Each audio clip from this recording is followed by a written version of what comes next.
Scooby-Doo! Is it though? They say imitation is the sincerest form of flattery.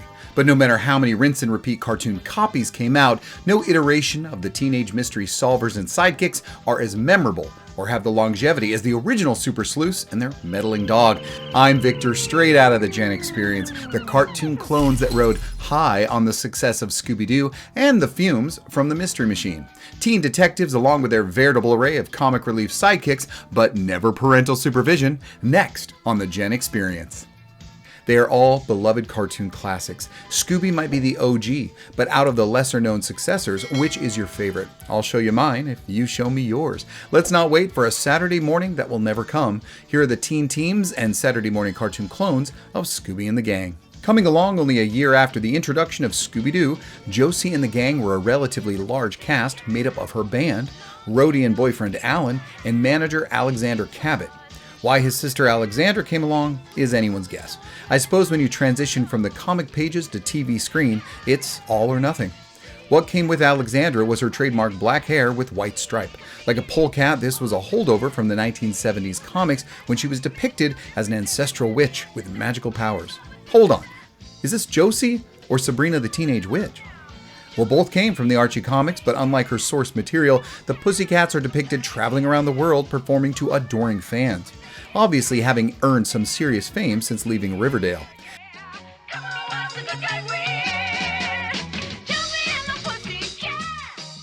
Some of that popularity is in no doubt due to the costumes, making them the Hooter girls of the 70s rock. If this was a copy, Sebastian the Cat was a poor substitute for Scooby. The role seemed to have been rolled into one character, Alexander Cabot, the cowardly manager.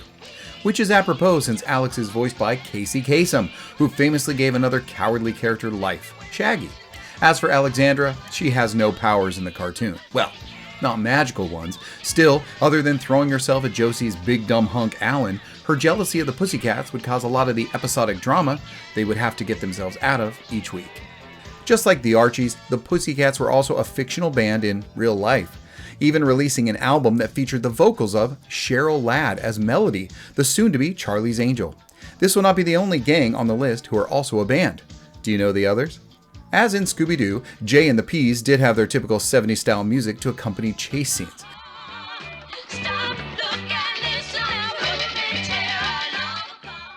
Much in line with the style of Greg Brady. The show was the first cartoon to have a main character as a black female with Valerie. It lasted 2 seasons and then was rebranded to Josie and the Pussycats in outer space. No! I can hear you all rolling your eyes right now. Time for the first gang equipped with a dune buggy to roll on out. But it wouldn't be the last. Like some teams that were also bands, the dune buggy were the wheels of choice for a number of these teen mystery solvers. Do you remember Skip, April, Augie, and their dog Elmo from 1971's Funky Phantom? They abandoned their buggy to take shelter from the rain in an old mansion, leaving the loony doony to just fill with water. While in the creepy estate, they notice the grandfather clock's hands are in the wrong position. Being the good citizens they are, they take a moment to fix its settings to the correct time of midnight. Didn't these teens have a curfew? If you've just started asking yourself where the parents were, you're way behind. This was a different era. Parents were just glad you were out with your friends, until all of a sudden, 2 ghosts from the Revolutionary War pop out of the clock. Just like that, the ghost of Patriot Jonathan Wellington Muddlemore and his cat Boo round out the cast. Having hidden the clock during the Revolutionary War, they couldn't get out and eventually just died inside. Wow, I think I did too. That glass must have been shatterproof for them not to have broken free. Or the queer-coded Mudsie, as they called him, just didn't try. It's Funky Phantom! Yes, if that voice is familiar, our revolutionary spirit is voiced by Dawes Butler in the same vocal as the Pink Puma, not to be confused with Panther, Snagglepuss. Or is it hurt? The cage door is open. Ajar even. What a chintzy outfit. Can't even afford a lock. So exit. Stage left. The Paul Lynde of Saturday morning cartoon characters. Moving on, almost instantly the teens decide to leverage the ghost's invisibility to assist in their mission to solve crimes. The typical cast is there, their car, and the sidekick, or sidekicks, shared between a dog, a ghost of a cat, as well as a flamboyant spirit of 1776. No matter how you shake it, it was all Scooby-Doo all over again. The setup for this one-season animated outing was similar to a 1945 Abbott and Costello film, but that is for a different story since Abbott and Costello were also given the cartoon treatment in 1967. Did you know that? I knew dune buggies and rock bands would be a common theme, but invisibility? Mudsie wasn't the only sidekick with a penchant for vanishing. In Goober and the Ghost Chasers, you had Ted, Gilly, and Tina. Don't you just love the character names? Wait, it gets better. Let me know your favorites by the end of the show. And then finally there was Goober, the dog, who could turn invisible. Involuntarily, of course. What's with this green color? He's definitely got a skin condition and should have probably seen a vet. No dune buggy, but this little group is a first. They write for Ghost Chaser magazine and work to prove the existence of supernatural spirits. Wait a minute. The color, the invisibility, I think Goober's a ghost. What do you think? Using the apparition kit, they often locate a real ghost who helps them solve the crime by finding the real culprits. Long before Ghost Hunters, Goober and friends were introducing paranormal activity to the public in 1973. They also had famous friends, running into Lori, Danny, Chris, and Tracy Partridge on occasion.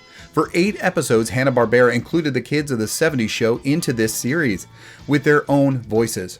So I guess by default, this cartoon detective gang also uses the band trope. If you thought animating the Partridge Family into a Saturday morning cartoon was one and done, don't kid yourself. They'd be back in 1974, but inexplicably set in the future of the Jetsons in their own vehicle, Partridge Family 2200. But that's not important right now. Our second dune buggy in this recollection of Scooby cartoon clones, Speed Buggy, was a beloved Saturday morning cartoon that took a group of teens on crime-solving mysteries with their sidekick, the car. Yes, this time there is no dog or ghost, but the dune buggy itself, who does double duty as comic relief.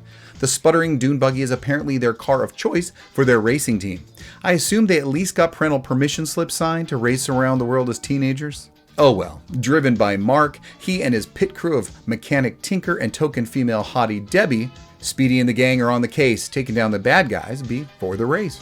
You probably noticed the similarities between Herbie the Love Bug and Speedy. That was no accident. Disney's The Love Bug debuted in 1969, and with 3 sequels, the popularity of the little Volkswagen Beetle was perfect for priming the pump on this new Scooby iteration 4 years later. No dog necessary, just a lovable, if not an often exhausted, anthropomorphic car with a mind of its own. And a remote control built by this cartoon's version of Shaggy in coveralls and goggles, the red-headed Tinker. Showing no ill will, Speed Buggy was even a guest star on the new Scooby-Doo movies, where Mark has an inexplicable tan.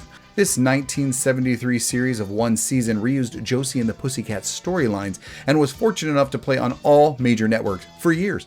With the ability to replace other canceled shows quickly and be on all the channels throughout the decade, a large fan base was created and an incredible love for something that only had 16 episodes was born.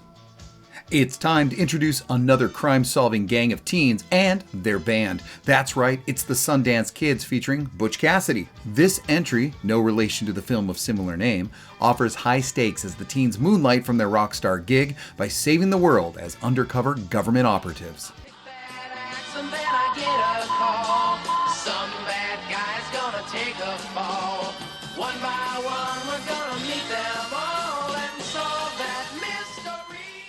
Ooh, I kinda like that vibe. Butch Cassidy, going by his badass handle Sundance 1, is called to action by his secret decoder ring, electronic communication device.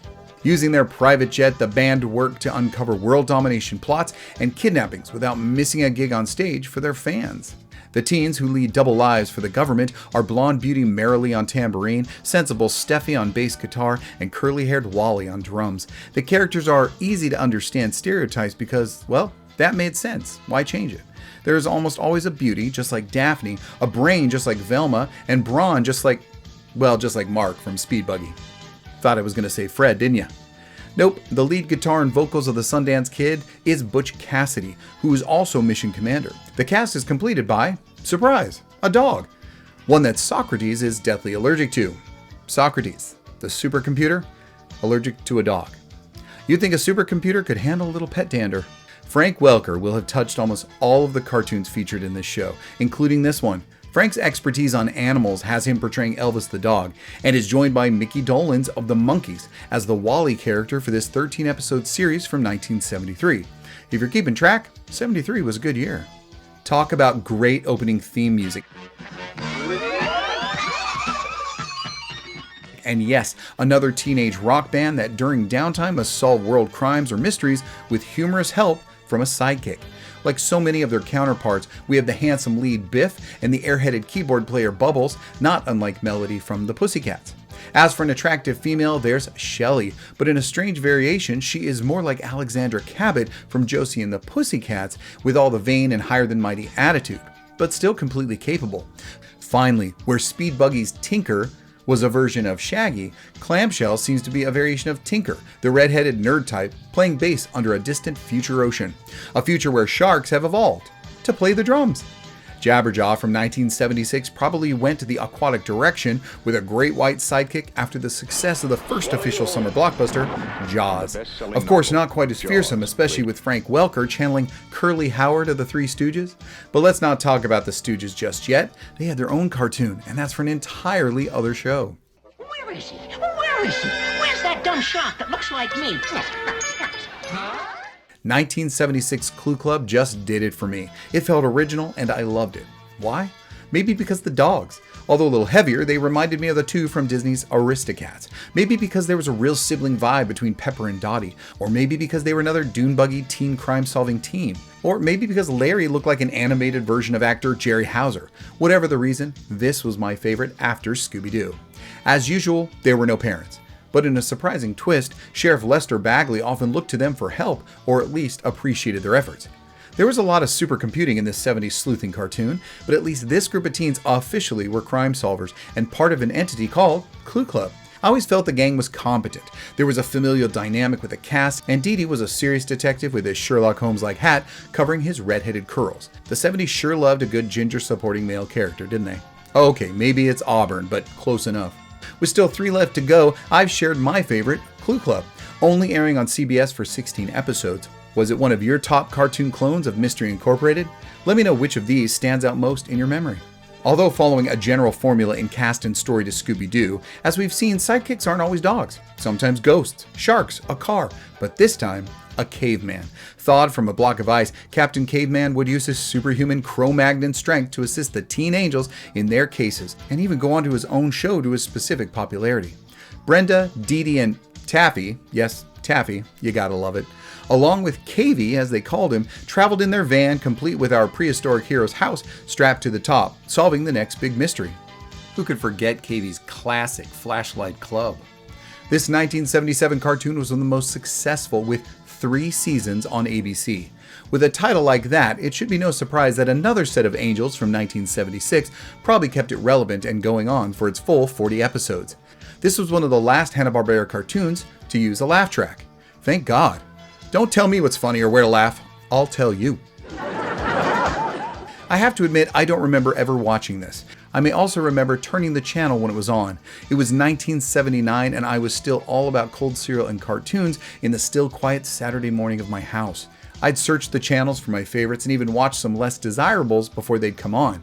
But Fangface doesn't hit any emotional buttons for me. However, you've got the typical stud, Biff, Cutie Kim, joined by an interchangeable member of any team, Pugsy the Brawn, and finally keeping it real with the awkward Sherman Fangsworth, the titular character.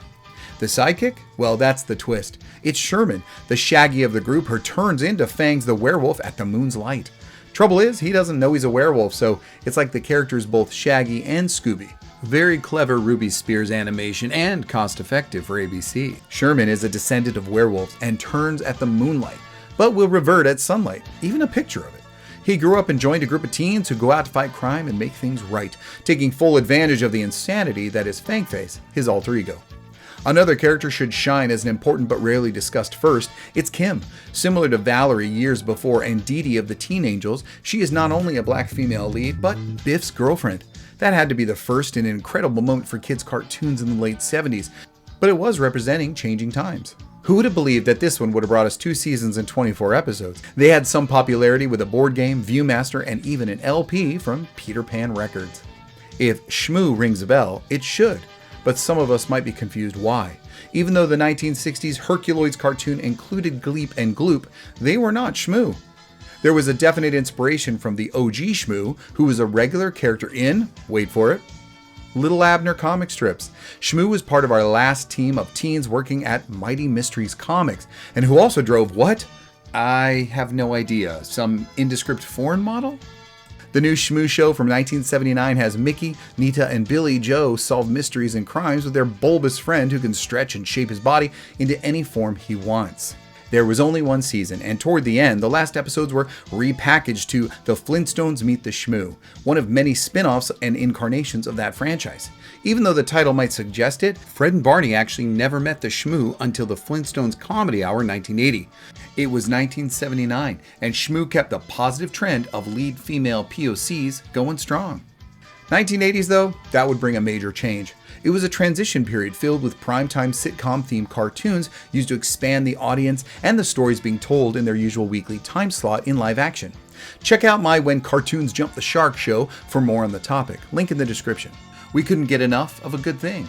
But mystery-solving teens were fading away, the floodgates were about to burst open and allow for the marketing restrictions to children to be washed away. Cartoon media to help sell new brands and toy lines was on its way, and even with all of these cartoon clones, it was only Scooby-Doo that would continue in any sort of memorable fashion.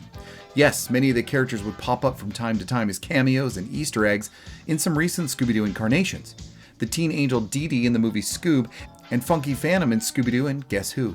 They are not forgotten, and I have some fond memories of Saturdays past waiting for some of those opening credits to begin. But it's fair to say that after Scooby's success in 1969, his achievement brought imitators, sometimes even from the same studio.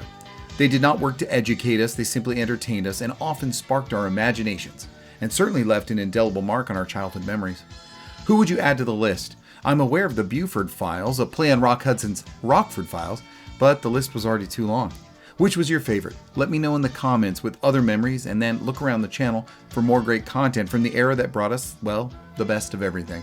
I do hope you've considered subscribing now that you've seen the show. Don't forget to click the like, and for everyone joining me, thank you. Until next time.